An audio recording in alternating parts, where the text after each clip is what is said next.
So just be a freaking human being. Treat the freaking students with respect, okay? And can we please just hire the most qualified people to do the job? Because kids can't even freaking read. And we're having a discussion about like, is the double blind hiring process increasing diversity when the person who's implementing this policy isn't even following it and deciding to hire her friends instead?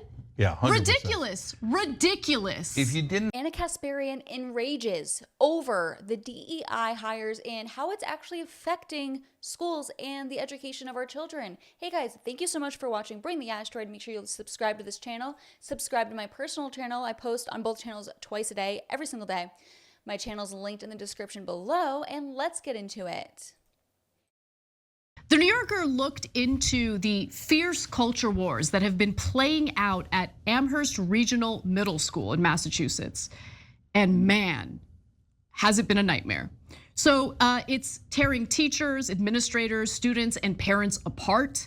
And it really has to do with identitarianism and which group in the hierarchy should be cared for the most. And of course, that leads to conflict. So here's a little background about the school itself.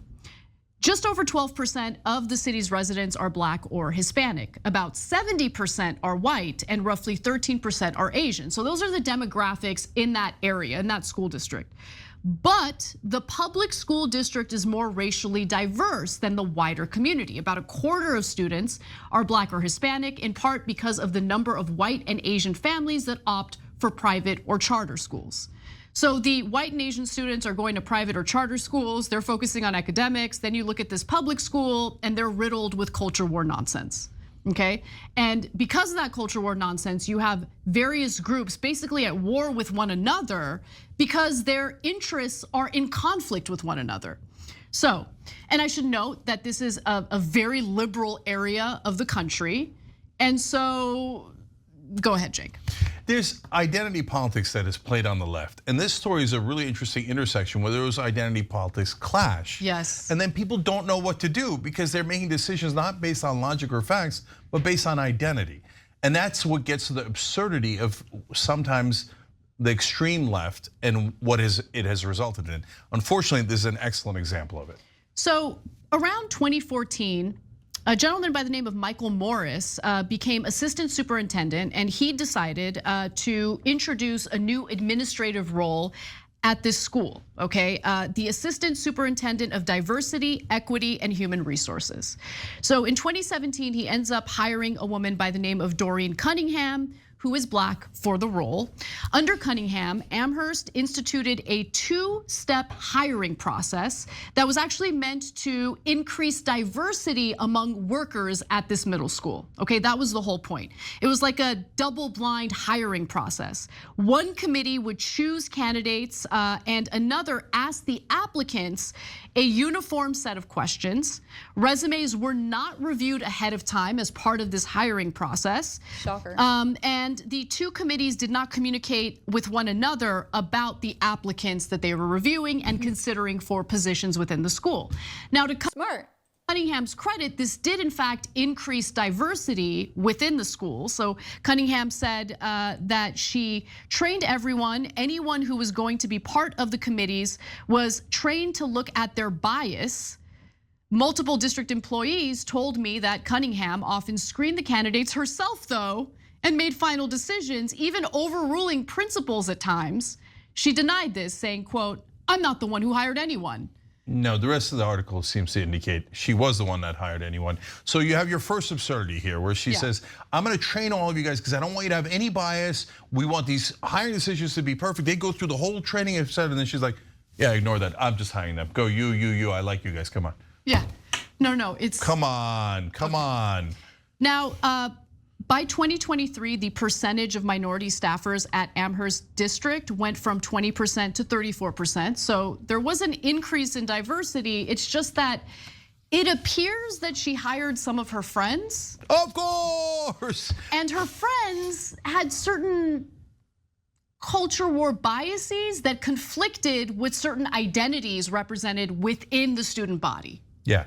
Look, it's one thing if you're going to do DEI, and we've got our issues with the way some of that is implemented. It's another thing when you say you're going to do DEI and then you just hire your friends, okay? And then that makes everyone hate DEI 10,000 times more. Okay, so there's a layers of problems in this story. Go ahead. Also, I should note that many of the new hires who happen to be, a more diverse group of employees were paraprofessionals. I've never heard that word before, but apparently they're low-paid hourly employees who provide support to credentialed, like, full-time faculty. Yeah, I'm going to go back to the DEI thing for one more second too, Anna, because look, I think that a lot of people, including myself, to be honest, are starting to get the sense that, wait, is DEI actually to help minorities across the country? Because I'm in favor of that. Or is it to help elite African Americans and minorities get the jobs they want, right? And so again, that's why this story is an interesting example, because she just uses DEI as an excuse to hire her Black and Latino friends.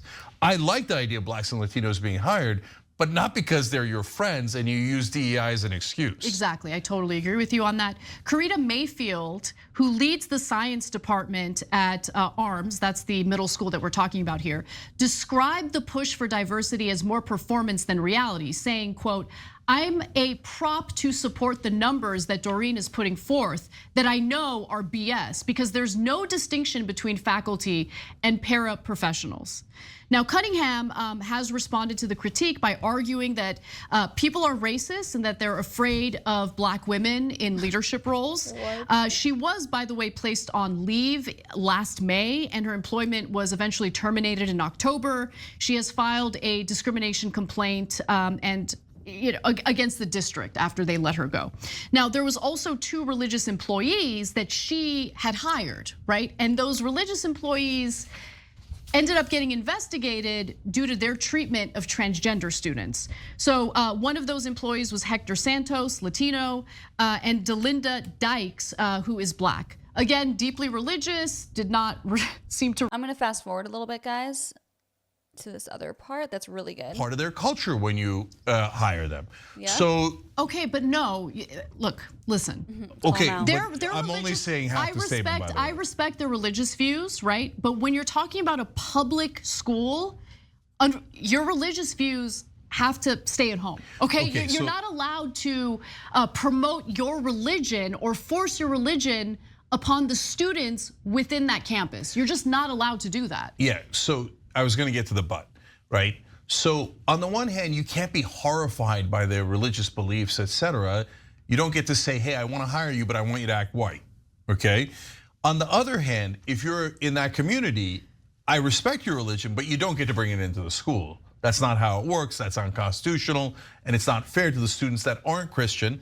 And in this case, it's super unfair to the trans students who don't need you talking about stigmata and all that nonsense. So you don't get to say, hey, I'm Black or Latino, and hence I'm going to bring the religion into the school. No, but You're a lot of times to do that. It's that simple. Yeah, but a lot of times white liberals have trouble because they're generally, sometimes they're patronizing. And so they're like, ooh, what do we say to them? Just talk honestly with them. White liberals have trouble because for the most part, they tend to be pretty privileged, okay? Pretty well-to-do, okay? And are hyper-focused on the culture war stuff, which is typically driven by their unending guilt. So just be a freaking human being. Treat the freaking students with respect, okay? And can we please just hire the most qualified people to do the job? Because kids can't even freaking read. And we're having a discussion about like, is the double-blind hiring process increasing diversity when the person who's implementing this policy isn't even following it and deciding to hire her friends instead? Yeah, 100%. Ridiculous, ridiculous. If you didn't have the needless white guilt, if you didn't have the patronizing unbearable. attitude, you would just simply say, no, you can't tell a trans student that God is looking out for that person and if they listen to God enough, they'll turn around and be straight. That's not close. Of course you can't say that in a public school. Did you see that, guys? That was crazy. Let me know what you guys think in the comments below. I'm sure you guys agree with Anna. I mean, cool, they're liberals. At least they can call out something ridiculous. But as always, thank you so much for watching. We'll see you next time.